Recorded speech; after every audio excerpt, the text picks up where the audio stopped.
Chronic fatigue syndrome is a condition where patients feel obviously really, really tired, but it's not a normal tiredness that just goes away after you go to bed. And it's really more like a fatigue, and patients say that they're quite drained and they feel like they have lack of energy. And sometimes they say they've got like heaviness in their muscles and their limbs. Sometimes people get joint pain as well and headaches. They could get sore throats. And they basically, the big thing about chronic fatigue is that patients describe that activities that they could usually do without any problem actually now cause a big exacerbation in their symptoms. And they have physical symptoms and they also have cognitive symptoms, so that they have difficulty sustaining tough mental tasks. So I guess a lot of the times patients have like an acute illness or an infection or a bug, and then the symptoms persist, but actually the bug's gone away. So that's often a trigger for maybe post-infective fatigue or chronic fatigue syndrome. And in other patients it's not so clear-cut when it starts, and it's like a more gradual onset of fatigue. So that's generally how it starts. So common symptoms would be, I guess a key feature of chronic fatigue syndrome, which is different to other conditions, would be what we call post-exertional exacerbation. And that's a big limiting feature, because what happens is patients do a relatively small amount of activity and then they get a big exacerbation in their symptoms. So, and that exacerbation could be lasting a couple of hours, or it could last a couple of days. And maybe their pain gets bad, maybe their fatigue gets bad, maybe it's harder for them to concentrate and pay attention. Sometimes they get disturbed sleep. So everyone's symptoms are a little bit different, but the symptom complex is pretty similar throughout patients.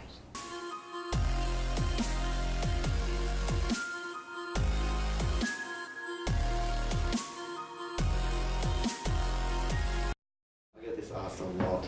So I would say, in my experience, most patients who have fatigue do push. You know, they don't really sit back. They tend to kind of try and push through symptoms, push through fatigue. And the problem with that is that we think you have a threshold for activity or a limit.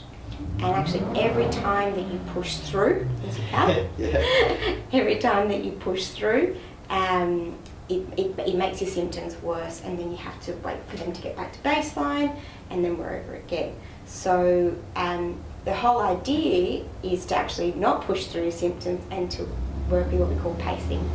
And pacing basically is, if you've got a fuel tank of all your energy, don't run on empty. And pushing through all your symptoms makes you run on empty, so we try not to do that.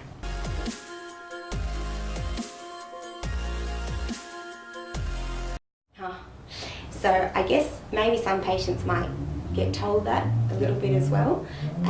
So we definitely know it's not a psychological disorder. What sometimes happens is when people are so unwell with fatigue, they develop what we call secondary depression or secondary mood disorder. So it's understandable when you can't do stuff you want to do, things are a bit more hard, actually you're not really too happy about it, you might get anxious about your symptoms, or you might get cranky about things. But that's secondary to the primary condition. And so we think it's actually in your brain. So there's like a neurochemical disturbance that is not very good at telling your body how much energy it has.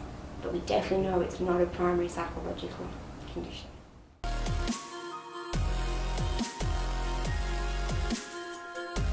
So I guess a key diagnostic criteria for chronic fatigue syndrome is that it has to be around for 6 months or more.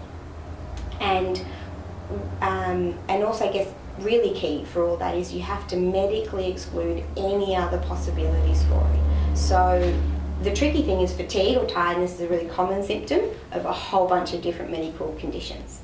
So if someone has, say, thyroid issues, they could have really horrible fatigue.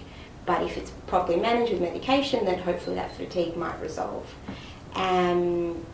So I guess that's a tricky one. I guess it's not just fatigue, it's all the other symptoms that come with it, and that post-exertional exacerbation, which is really common as well. Yeah. But your average person feels tired if they work full Well, that's the hard thing about fatigue, right? So if I go to work and then I exercise in the evening, I'm going to get tired, but I guess I go to bed and the next day I feel okay.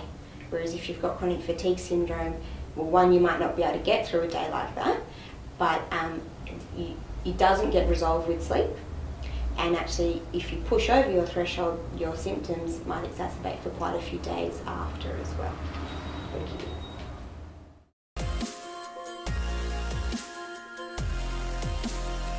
Well, I guess no. That's a easy answer.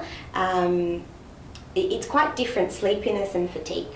So sleepiness is maybe people might say they get kind of heavy eyes or they actually want to sleep. Patients with fatigue feel like maybe exhausted or really drained of energy. Definitely if they have like an acute illness or a bug or something, it's pretty normal to have quite a lot of hours of sleep. But really what people or patients aim to do is have really regimented sleep routines. So bed at the same time, wake at the same time, try not to nap during the day because it disturbs your nighttime sleep. It's not very common. They might rest quite a bit but not be really sleeping all day.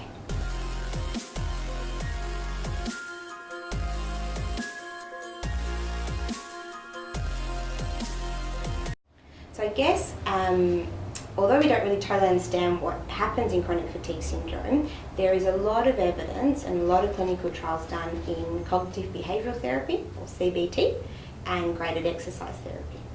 And really those two types of treatments, what they aim to do is first try and stabilise symptoms and then slowly start to progress things.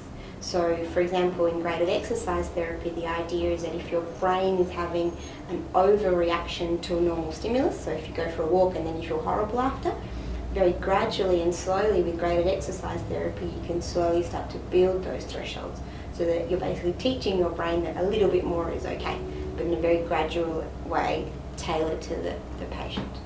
And at the moment, that's where the best evidence is for treatment for chronic fatigue syndrome.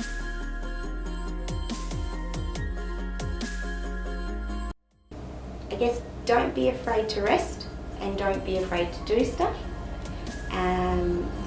Definitely pace. You got to pace, you got to stick to your thresholds.